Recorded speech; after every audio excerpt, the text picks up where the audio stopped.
Oh, man. Good afternoon. Well, I was impressed with Coach Broadnack's team. They really shoot the ball extremely well. They play hard. And I was impressed with their defensive effort. You know, and so all the way around, we only shot 24% from threes, and so that was a lot of it had to do with them. We had some good open looks, but we just were struggling there. But I thought overall, especially the play of Diedrich once again and Craig Randall coming off the bench, all those guys. We got,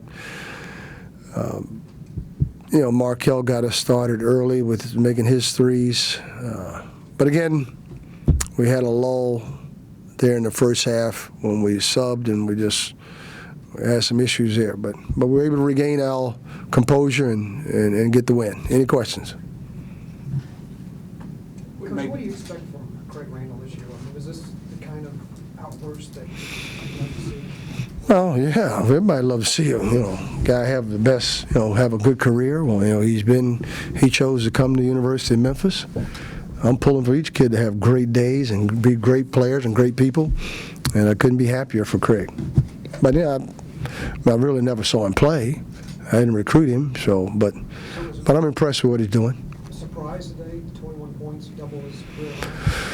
No, he had a couple opportunities there that certainly we needed him to do that. I expect players to make every shot, to be honest with you. I think they're all going in.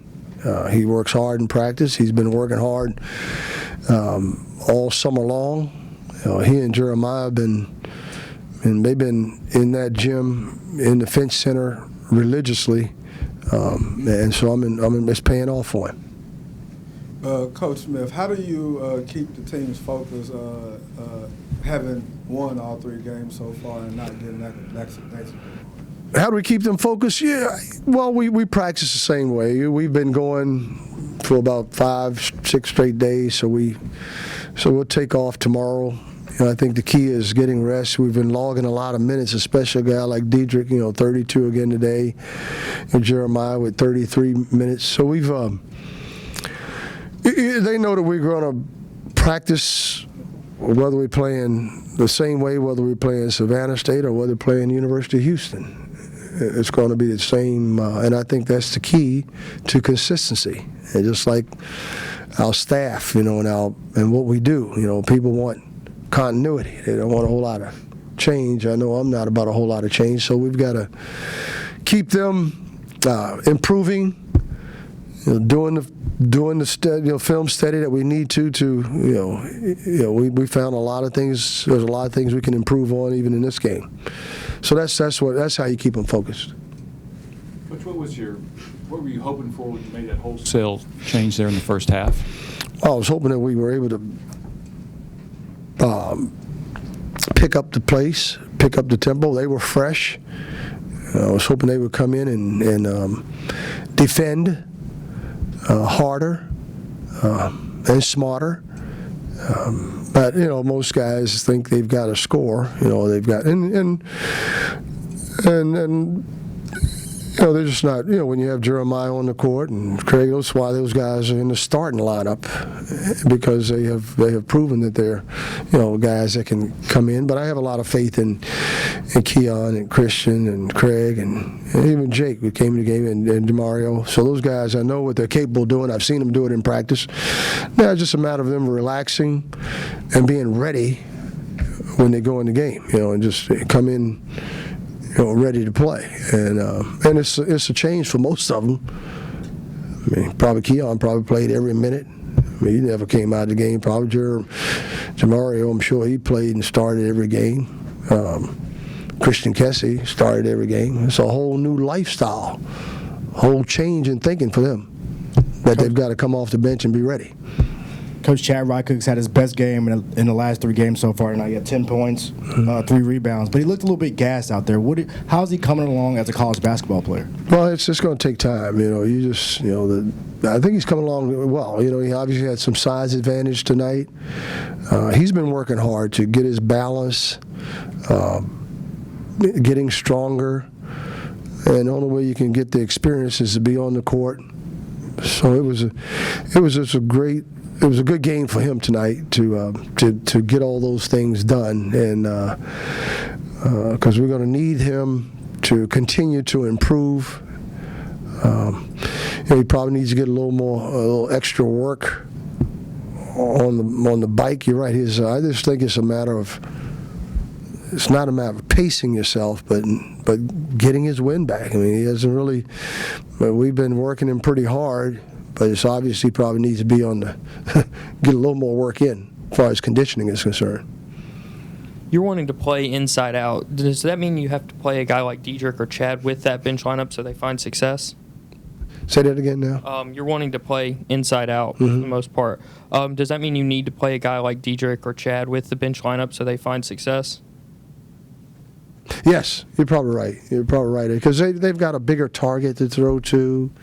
They're and that was probably my mistake. We had guys in there because we had such a height advantage on them, and early on we were just throwing it up to Chad or to Diedrich and making plays.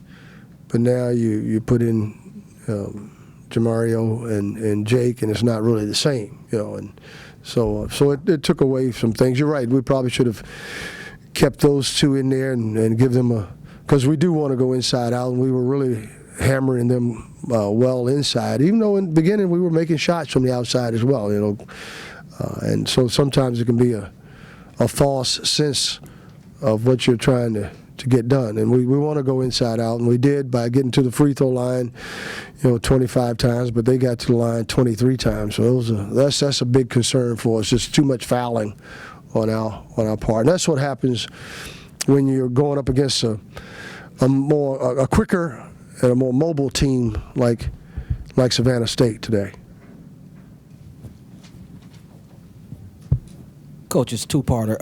Talk about the chemistry of the team and development of this team and the confidence of the team. And the second part, did the free throw coach get a raise? Yeah, he got one today. Yeah. Pat him on the back. The guys really stuck with their their routine and some things we had to change. I thought, and it's contagious like anything else, just like chemistry. We always talking about giving, and in college basketball and team sports, it's all about sacrificing. Giving up yourself, making the extra pass, and we did that today again with 27 assists. That's what develops chemistry, and so guys know that, and they trust that, guy's not going to be selfish, and he's going to do what he's told to do, and the confidence comes from doing it repetitively and doing it, forming good habits. And so that's what there are always concerns, though. I think we're still finding ourselves as far as the team is concerned. We're getting good internal leadership from guys like Jake, who's been here, who has a vested in this program, probably more so than anybody else. By that I mean he's been here the longest, and he's been a part of this fabric for years. And then you have guys like Markel and Jeremiah and KJ and Diedrich, who from here, so they from Memphis, and they have a real appreciation and affinity for what Memphis basketball is all about. And so they're teaching, and it's up to them to lead the right way and teach everybody else, including myself, what it's about to be a part of the program. Coach, adjustments and preparations for the next game. I really haven't done much work on McNeese. In fact, I really don't have much at all on him at all, but we'll have tomorrow off, and then we'll get started. It's early game, gives us a long afternoon. Guys can relax they've got pretty much the rest of the day and tomorrow, and then we'll get back to work on Monday to prepare for McNeese State. I really don't know the record or anything. You have anything? Okay, wonderful. But we'll prepare the same way we prepare for Savannah State or anyone else. Yeah, thank you. Having watched Diedrich 3 games now, is it what he's doing, the numbers he's putting up, have they surprised you at all? I mean, it looks like it comes so easy to him, Coach. Well, great players, good players, they do that. They have that tendency to make the game because they're so far advanced, their basketball IQ, their understanding. I mean, he's a machine rebounding the ball, man. His length. I mean, he may not have the best, but he knows how to position himself, and he goes to the boards. I mean, if I wish everybody on the team went to the boards like him and KJ. But again, we had a good day today. I look up and Markel with 8 rebounds. You really don't. Jeremiah with 7. But they're a team that's going to be, putting up a lot of shots. But you asked about Diedrich. Yes, I'm very pleased, and nothing surprised me about what he does. He's logging a lot of minutes. He understands how to play, and how to conserve, because he looks in great shape. I mean, so his energy and be productive when he has to. Better start making some 3-point shots, though. But again, I was happy. We were, he's 0 for 4 there, but those are the things he just needs to continue to improve on. If you stay on this hot roll through this, if you stay hot this month, can we get you to keep the mustache? Hell no. Ask my wife. She's the one that she says she's back shaking her head back there. So it's a monthly thing, and that's it. A November thing. But I used to have a mustache years ago. I didn't shave it until a coach made me shave it in 1970. Yeah, back in 1971, 72. J.D. Barnett, but that was an important thing. Coach, he said, I said, look, it's part of my heritage, part of who I am. Come on. That was back during the times in the late 60s and 70s, but he said, well, if you want to be a part of this team, you want to lead this team, you're going to have to shave the mustache. And so I shaved it then. But I grew it back later on after I did it, so it's not new to me. Team player, though. Pardon me? I'm a team player, yeah.